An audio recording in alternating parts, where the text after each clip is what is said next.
வணக்கம். இலங்கை செய்திகளுடன் நான் நிலோஷன். விரிவான செய்திகளுக்கு முன் தலைப்புச் செய்திகள். மாகாண சபை தேர்தலை இந்த ஆண்டுக்குள் நடத்துவதற்கான நடவடிக்கைகளை உடனடியாக மேற்கொள்ள வேண்டும். முன்னாள் சபாநாயகர் கரு ஜெயசூரிய வலியுறுத்தல். அரசாங்கம் முன்னெடுத்து வரும் புதுப்பிக்கத்தக்க எரிசக்தி திட்டங்கள் இடையானது தொடரப்படும் என்று எரிசக்தி அமைச்சர் பொறியியலாளர் குமாரி ஜெயக்கொடி தெரிவிப்பு.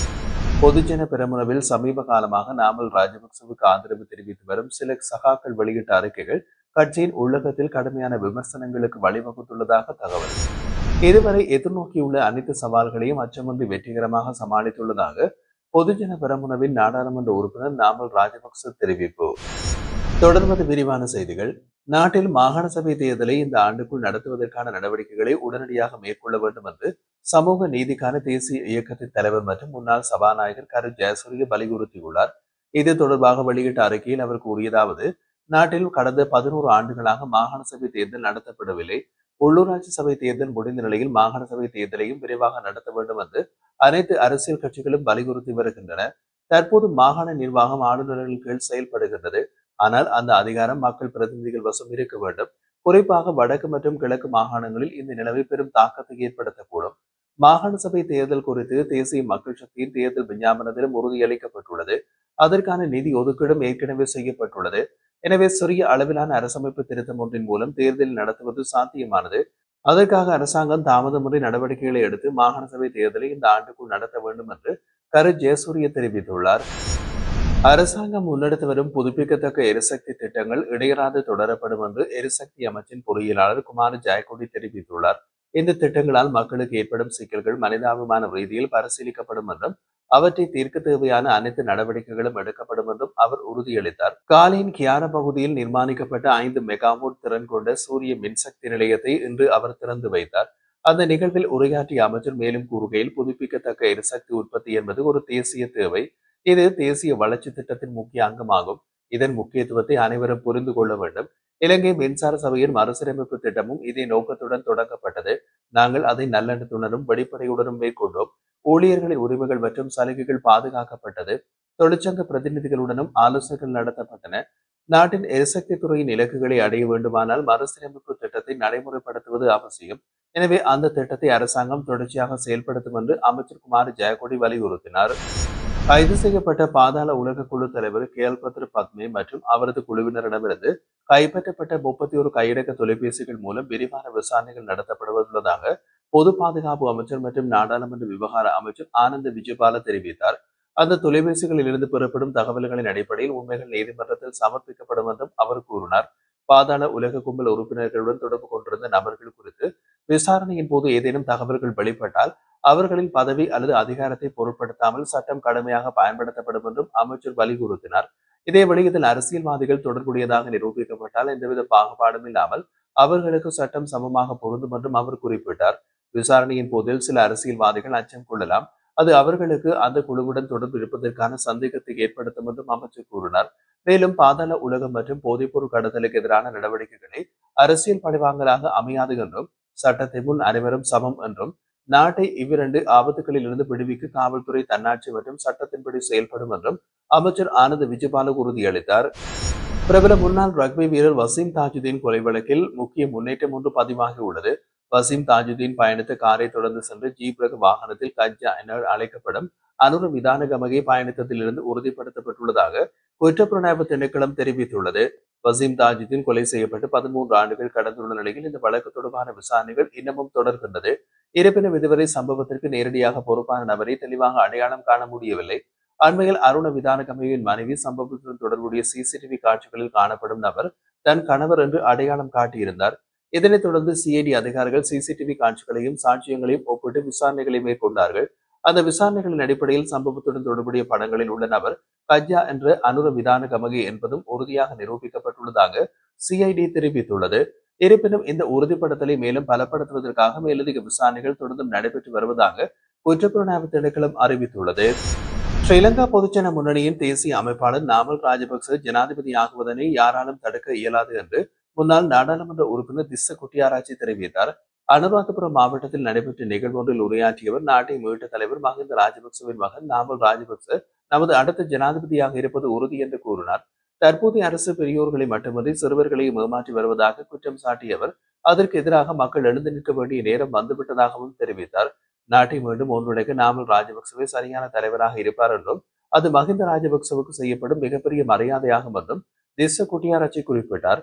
அனுராதபுரம் உள்ளிட்ட பகுதிகளில் விவசாயிகள் எதிர்நோக்கும் நெருக்கடிகளுக்கு தற்போதைய அரசு தீர்வு காண முடியாத நிலையில் தமது அரசாங்கம் அதற்கு தீர்வு வழங்கும் என்றும் அவர் உறுதியளித்தார்.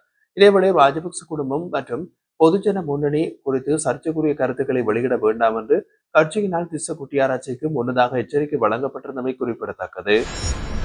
ஸ்ரீலங்கா பொதுஜன பெரமுனவின் சமீப காலமாக நாடாளுமன்ற உறுப்பினர் நாமல் ராஜபக்சவுக்கு ஆதரவு தெரிவித்து வரும் சில சகாக்கள் வெளியிட்ட அறிக்கைகள் கட்சியின் உள்ளகத்தில் கடுமையான விமர்சனங்களுக்கு வழிவகுத்துள்ளது. திஸ்ஸ கூட்டியாராட்சி மற்றும் கட்சியின் பொதுச் செயலாளர் சாகர காரியவசம் ஆகியோர் வெளியிட்ட சமீபத்திய பிரச்சாரம் மற்றும் அரசியல் கருத்துக்கள் ராஜபக்ச குடும்பத்திற்கு சங்கடம் ஏற்படுத்தியுள்ளதாக அரசியல் வட்டாரங்கள் தெரிவிக்கின்றன. இந்த சூழ்நிலையில் நாமல் ராஜபக்ச மகாநாயக்க தேர்தல்களை சந்தித்து ஆதரவு பெறும் முயற்சியில் தோல்வியடைந்ததாகவும் தகவல்கள் வெளியாகியுள்ளது. இதனைத் தொடர்ந்து புதிய பிரச்சார திட்டங்களை உருவாக்க நாமல் தனது நெருங்கிய சகாக்களுக்கு அறிவுறுத்தியுள்ளதாக தென்னிலங்கை ஊடகங்கள் கட்சியின் உள்ளக வட்டாரங்களை மேற்கோள் காட்டி செய்தி வெளியிட்டுள்ளனர். எனினும் நாமல் ராஜபக்ச இதுவரை எடுத்துக்கொண்ட நடவடிக்கைகளை கருத்தில் கொண்டு புதிய பொறுப்புகளை ஏற்க யாரும் முன்வரவில்லை என்றும் கட்சியின் உள்ளக வட்டாரங்கள் உறுதிப்படுத்தலாக கூறப்படுகிறது. இதேவேளை மகாநாயக தேர்தல்களை சந்திப்பதன் மூலம் ஆரம்பிக்க திட்டமிடப்பட்டிருந்த நாமல் ராஜபக்சவின் அரசியல் பிரச்சாரம் தற்போது முற்றிலும் நின்று போன நிலைமை ஏற்பட்டுள்ளதாகவும் தெரிவிக்கப்படுகின்றது. இதுவரை எதிர்நோக்கிய அனைத்து சவால்களையும் அச்சமின்றி வெற்றிகரமாக சமாளித்ததாக ஸ்ரீலங்கா பொதுஜன முன்னணியின் நாடாளுமன்ற உறுப்பினர் நாமல் ராஜபக்ச தெரிவித்துள்ளார். குருநாகல் பிரதேச சபை கேட்போர் கூடத்தில் நடைபெற்ற ஸ்ரீலங்கா பொதுஜன முன்னணியின் குருநாகல் மாவட்ட அமைப்பாளர்களுடனான நியமன கடிதம் வழங்கும் நிகழ்வில் உரையாற்றிய போது அவர் இதனை கூறியுள்ளார். நாங்கள் பல சவால்களை சந்தித்தோம், ஆனால் எந்த சூழலிலும் அஞ்சவில்லை. சவால்களை நான் எப்போதும் நேசிக்கின்றேன். ஒரு கட்சியாக நாங்கள் எதிர்மறை சூழல்களையும் தைரியமாக எதிர்கொண்டு முன்னேறியுள்ளோம் என்று நாமல் தெரிவித்திருந்தார். மேலும் அவர் கூறுகையில் விவசாயிகளை மேம்படுத்தி அவர்களுக்கு சாதகமான சூழலை உருவாக்கியது மஹிந்த ராஜபக்ச அரசாங்கத்தின் காலத்தில்தான்.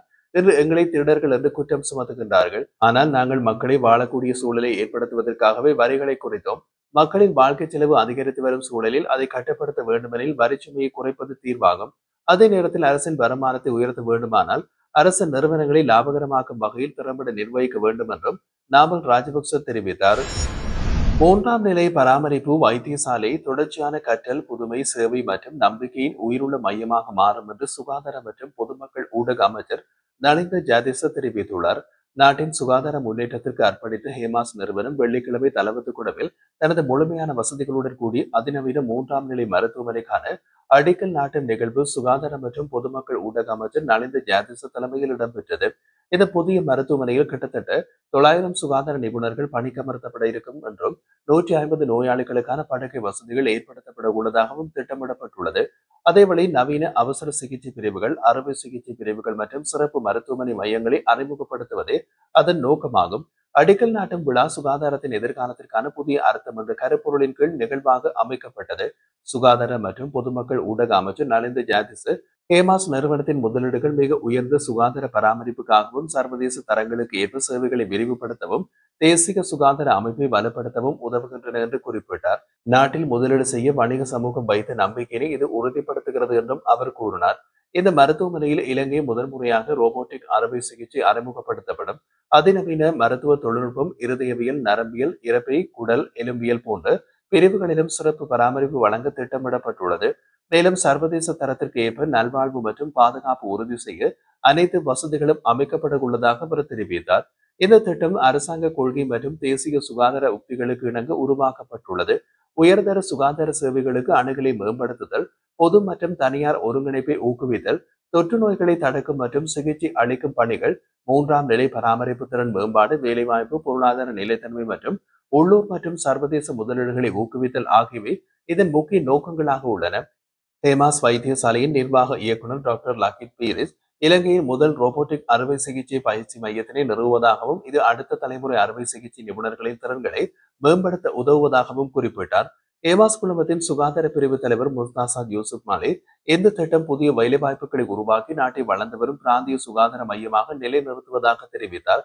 ஹேமாஸ் ஹோல்டிங்ஸ் குழுமத்தின் தலைமை நிர்வாக அதிகாரி ஆஷிஷ் சந்திரா குழுமம் இலங்கையின் மிகப்பெரிய சுகாதார பராமரிப்பு அமைப்பாக இருந்து மருந்துகள், அறுவை சிகிச்சை மற்றும் நோயறிதல் விநியோகம் மற்றும் உற்பத்தி போன்ற அனைத்து துறைகளிலும் பலமான செல்வாக்கு வைத்திருப்பதாக வலியுறுத்தினார். அவர்களின் நோக்கம் ஒவ்வொரு இலங்கையரின் வாழ்க்கையினையும் மேம்படுத்தி அனைவருக்கும் கிடைக்கக்கூடிய நியாயமான விலையில் உலகத்தர சுகாதார சேவைகளை வழங்குவதாகும்.